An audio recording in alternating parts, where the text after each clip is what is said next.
क्या आप जानते हैं कि 6 महीने से भी कम समय यानी 1 जनवरी से 26 जून के बीच इस देश ने 98 इंडियन सिटीजन्स की जानें गंवाई हैं। यानी हर दूसरे दिन या उससे भी कम अंतराल में एक इंडियन सिटीजन मारा गया है। लेकिन देखिए, ना एक ट्वीट मिलेगा प्रधानमंत्री नरेंद्र मोदी का, ना ही तमाम सरकारों की तरफ से कोई अफसोस जाहिर किया जाएगा। और आप जानते हैं इसकी वजह क्या है? इसकी वजह है कि ये जो 98 लोग मारे गए हैं 177 दिनों में 2026 में, इनकी मौतों का जिम्मेदार गटर नहीं है, इनकी मौतों का जिम्मेदार है सरकारी तंत्र। ये तमाम जो मौतें हुई हैं, जो भारतीय नागरिक मारे गए हैं, ये मारे गए हैं गटर में। सीवर और सेप्टिक टैंक सफाई के दौरान यह देश जो विकसित भारत है, जहां ढिंढोरा पीटा जाता है सुबह शाम, वह हर दूसरे दिन एक इंडियन सिटीजन को गटर में मारता है। उतरते तो हजारों की तादाद में हैं हर रोज। यानी जिस समय मैं यह वीडियो बना रही हूं और जिस समय आप यह वीडियो देख रहे हैं, उस समय भी देश भर में अनगिनत लोग अपनी जान को जोखिम में डालकर सीवर और सेप्टिक टैंक की सफाई कर रहे हैं, क्योंकि मोदी जी के सारे दावों के बावजूद देश का कोई शहर ऐसा नहीं है जहां पर 100% मशीनें सीवर और सेप्टिक टैंक की सफाई का काम करती हैं। और यह दरअसल असली तस्वीर है।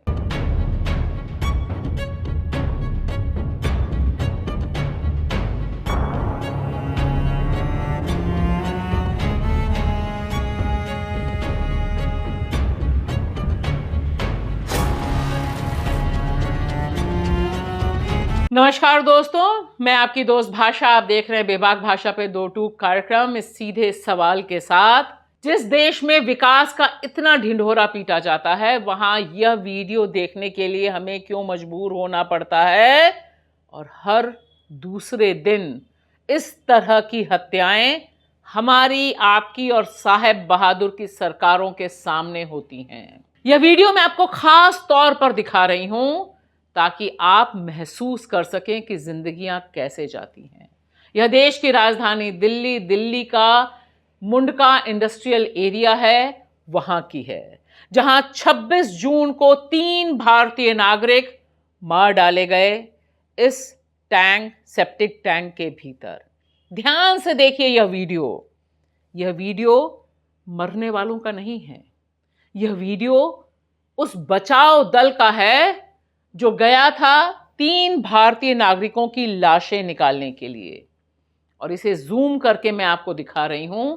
ध्यान से देखिए, तब पता चलेगा कि मैं क्यों कह रही हूं कि ये जो 98 इंडियन सिटीजन मारे गए हैं इस साल 177 डेज में, इन्हें बचाया जा सकता था। जो रेस्क्यू टीम है, इसके पास ऑक्सीजन भी है, इनकी कमर में पट्टा भी बंधा हुआ है, रस्सी भी बंधी हुई है, इनके पास गम बूट सब कुछ हैं। यानी जिन लोगों की मौत हुई या जिनको मार डाला गया, जिनके नाम हैं अरुण, चांद और संदीप, यह तीनों बच सकते थे अगर इनके पास ये तमाम सेफ्टी गियर होते जिनसे इनकी लाशें निकाली जा रही थीं। कितनी बड़ी आयरनी है ना। और अब सोचिए उन 98 मौतों के बारे में, और सोचिए कि पिछले 10 दिनों में, सिर्फ 10 दिनों में 7 भारतीय नागरिक ऐसे ही मारे गए हैं। जिस तरह से यह पूरा का पूरा क्रूर शासन चल रहा है, जहां हर दूसरे दिन एक इंडियन सिटीजन मारा जाता है, लेकिन उस पर चर्चा नहीं होती। ना ही कोई सरकार यह सोचती है कि इन मौतों के लिए कौन जिम्मेदार है, किसकी गिरफ्तारी होगी और इन मौतों को कैसे रोका जाएगा, इस पर कहीं से भी एक लाइन नहीं। मैं तो बहुत दूर की बात कह रही हूं।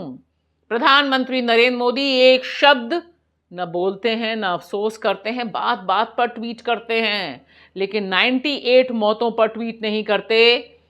3 मौतें अभी देश की राजधानी दिल्ली में हुई हैं, लेकिन उन पर बात नहीं होती। रेखा गुप्ता जी, जो बात बात में पानी को भाप बना के उड़ाती रहती हैं, झुग्गियों की बात करती रहती हैं, बुलडोजर चलाती रहती हैं, उन्हें शायद ये पता भी नहीं होगा कि देश की राजधानी दिल्ली में 177 दिनों में 12 से अधिक लोगों की जानें गटर में गई हैं और इसकी जिम्मेदार वह खुद हैं। इस मसले पर पिछले 30-35 सालों से काम कर रहे सफाई कर्मचारी आंदोलन, उनके नेता बेजवाड़ा विल्सन क्या कहते हैं, यह सुनना हमारे आपके मोदी जी के लिए और तमाम सरकारों के लिए बहुत जरूरी है। Sewage and septic tank deaths India पे अभी तक 98 पीपल का हमने मार डाला ये साल, फिर भी सरकार से एक जवाब भी नहीं है, एक बयान भी नहीं है, कोई कार्रवाई भी करेंगे भी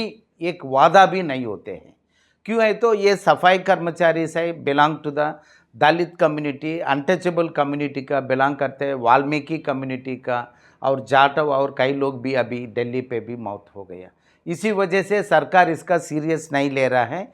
it is against the SC/ST atrocities prevention act का अनुसार हम बात करें तो सरकार का ये सीरियस तो लेना पड़ेगा, नहीं तो हम लोग केस डालना पड़ते हैं।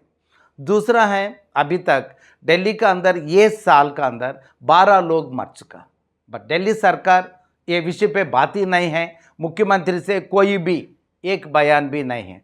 कैसे वो लोग ने ये सीवेज सेप्टिक टैंक डेथ का रुकेंगे, एक कार्रवाई क्या करेंगे बता सकते, ये भी नहीं हो रहा है। दूसरा, ये देश का अंदर अभी ये 10 दिन का अंदर 7 लोग ने मर चुका, फिर भी हमारा का कोई इसका मतलब भी नहीं है। सो कोई कहीं कुछ डेथ हो जाए तो प्राइम मिनिस्टर और चीफ मिनिस्टर सारे लोग उनका ट्विटर से लेके फेसबुक के इंस्टाग्राम हर जगह यही बयान होते हैं। सफाई कर्मचारी से देश का सब नागरिक का सेवा करने के एक जाति का क्यों ये सरकार ये ऐसा वंचित करते हैं? ये देश का नागरिक नहीं है क्या? क्या आपका मतलब आप क्या सोच रहा है ये बता सके तो अच्छा है। प्राइम मिनिस्टर भी एक स्टेटमेंट देना ही पड़ते हैं, इतने लोग मरने के बाद भी साइलेंट कैसे हो सकते? 98 डेथ्स इज नॉट सिंपल, ये कम नहीं है। 98 पीपल अगर कोई ये देश का अंदर ऐसा मार डालने के बाद सारे सरकार साइलेंट चुपचाप बैठे तो ये देश का डेमोक्रेसी का नागरिकता का एक बड़ा सवाल है। एक बात और ध्यान दीजिएगा, जब भी इस तरह की खबरें आती हैं, 2 तरह के गेम्स होते हैं। पहली बात कि उन्हें सुरक्षा के लिए रस्सी दी गई थी, लेकिन रस्सी टूट गई, जैसे फरीदाबाद वाले इंसिडेंट की रिपोर्टिंग आपको दिखाई दे रही है। और दूसरी बात जो सबसे ज़्यादा मार्मिक है, अक्सर ही जो सीवर और सेप्टिक टैंक की सफाई के दौरान मौतें होती हैं वो 1, 2, 3 हर मामले में ये होता है कि पहला व्यक्ति जो गया उसे गैस लगी, जहरीली गैस अंदर है। यह बात हर व्यक्ति जानता है कि सीवर के अंदर कैसी खतरनाक जानलेवा गैस होती है। और वह जब बेहोश हो जाता है या मदद के लिए चिल्लाता है, मानवता की पुकार सुनकर उसका जो ऊपर साथी है वह अपने जान को जोखिम में डालकर अंदर जाता है। और इस तरह से 1, 2, 3, 4 मौतें, इनका ब्यौरा हमारे सामने आता है। दिल पर हाथ रख के देखिए कि यह जो भारत की हकीकत है, यह हकीकत कितनी डरावनी है और इस पर जो चुप्पी है वह कितनी क्रिमिनल है।